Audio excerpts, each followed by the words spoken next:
Assalamualaikum dan selamat sejahtera.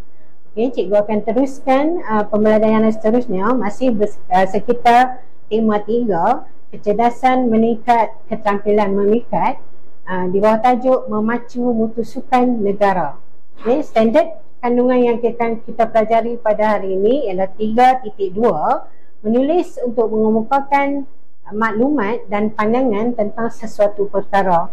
Standard pembelajaran 3.2.1, menulis untuk mengemukakan pendapat yang rasional tentang sesuatu perkara yang dibaca, didengar dengan menggunakan ayat yang dramatis.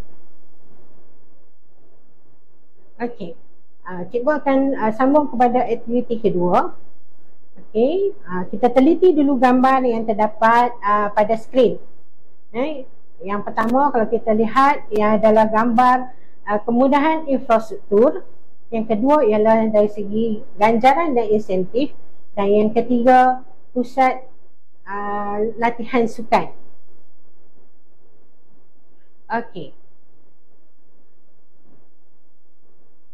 mari kita lihat gambar yang pertama, iaitu kemudahan infrastruktur.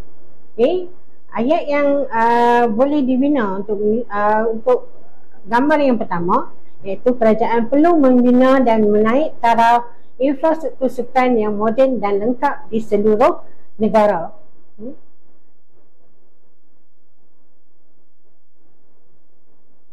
Okey, gambar yang kedua, pemberian insentif atau ganjaran seperti wang kepada pemenang atau atlet sebagai tanda penghargaan dan menaikkan semangat pemenang. Dan gambar seterusnya, pusat latihan sukan.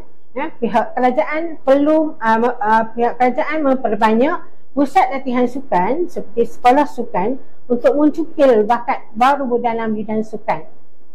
Itulah antara usaha-usaha yang boleh dilaksanakan untuk memajukan sukan negara. Okey, sekian, terima kasih.